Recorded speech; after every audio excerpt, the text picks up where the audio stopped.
Eto na naman tayo mga katuldok. For today's video nga magpapapugi itong kasama kong si Part.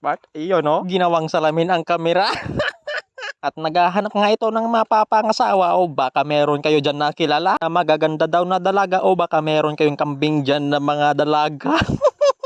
O kita nyo, kilig si Part.